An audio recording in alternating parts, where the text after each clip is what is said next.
The first contest of the 2024 campaign, the Iowa caucuses happening tomorrow, and the Republican presidential hopefuls are making their final pitch to voters. We have team coverage this morning. ABC News political director Rick Klein is standing by with a look at two new polls. But we begin with ABC's MaryAlice Parks in Des Moines. MaryAlice, good morning. Whit, good morning to you. Some of these candidates have been campaigning for nearly a year. They're hoping that even though Iowa is just one state, a pretty small state, because it goes first, it might be able to send a big message to the rest of the country.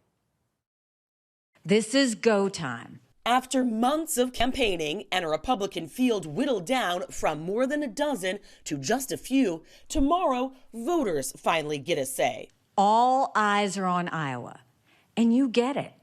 You know the responsibility that comes with being first. The Iowa caucus is the first in the country. Blizzard-like conditions throwing a wrench in campaign plans. Frontrunner, former President Donald Trump, canceling all but one of his in-person events this weekend, speaking to supporters overnight remotely on a live stream. I don't think Nikki's strong enough to be president. I know her very well. And online for the first time, taking direct aim at his rival businessman Vivek Ramaswamy, accusing him of deceitful campaign tricks. We caught up with Ramaswamy's wife, Apurva, who weathered the snowstorm to meet with a small group of voters outside Des Moines. We have an opportunity on Monday to show people what we care about as a country. Do we care about the integrity of free speech, of our elections? Ramaswamy has held a whopping 326 in-person events in the state. Ron DeSantis, 169, Nikki Haley, 82, compared to only 35 stops from Trump.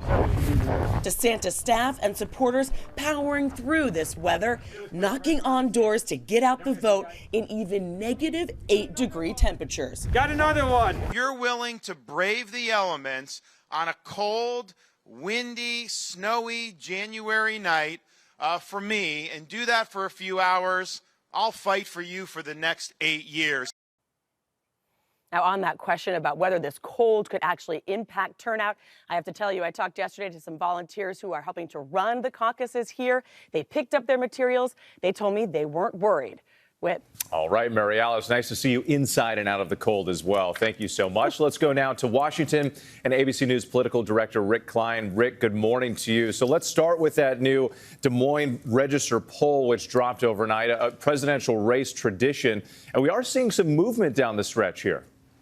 Yeah, this is the most closely watched poll, the most respected poll in Iowa, and it shows that Donald Trump is indeed in commanding position going into tomorrow. This would be a record-setting victory if it holds, but it's nowhere near the margins that he's had earlier in the cycle, and it's a touch below 50%, meaning he would not be getting an outright majority if this kind of result holds into the caucuses tomorrow night. The surprise, though, is in second place. Nikki Haley now ahead of Ron DeSantis very narrowly. It's going to be a dogfight and a photo finish for second, but Ron DeSantis finishing in third would be devastating for his campaign. And you can see in the 538 polling average, this is Ron DeSantis' line. He was a strong second for the entire campaign in Iowa, up just into the last couple of days. That's when Nikki Haley started to overtake Ron DeSantis. And again, it is very, very close right there. The margins will matter, and so will who finishes second. And of course, we can always have some surprises in Iowa, that's for sure. Also this morning, Rick, we have that new ABC News Ipsos poll. What does it tell us about former President Trump's strength nationally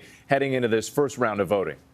Republicans are saying they are very comfortable with Donald Trump as their nominee. In our poll with Ipsos, and we're going to have a lot more on this later this morning on This Week, Donald Trump is seen as the right choice. Are people comfortable with the question of Donald Trump as the Republican nominee? 72% say, yeah, they are just fine with Donald Trump as the nominee. That's 10 points better than Ron DeSantis. And Nikki Haley, for all the attention she's gotten nationally, more than half of Republicans are saying in this poll that they are not comfortable with her as the nominee. So it kind of tells you the story of the entire race. Donald Trump continues to control the Republican Party in Iowa as well as nationally as the voting begins tomorrow. All right, Rick Klein, thank you so much. As always, we appreciate it. And tune into This Week later this morning. Jonathan Karl speaks with Florida Governor Ron DeSantis just ahead of the Iowa caucuses. Plus, John has an exclusive interview with Illinois' Democratic Governor J.B. Pritzker about President Biden's re-election campaign. Well, hey there, GMA fans. Robin Roberts here. Thanks for checking out our YouTube channel. Lots of great stuff here. So go on, click the subscribe button right over here. To get more of awesome videos and content from GMA every day, anytime. We thank you for watching, and we'll see you in the morning on GMA.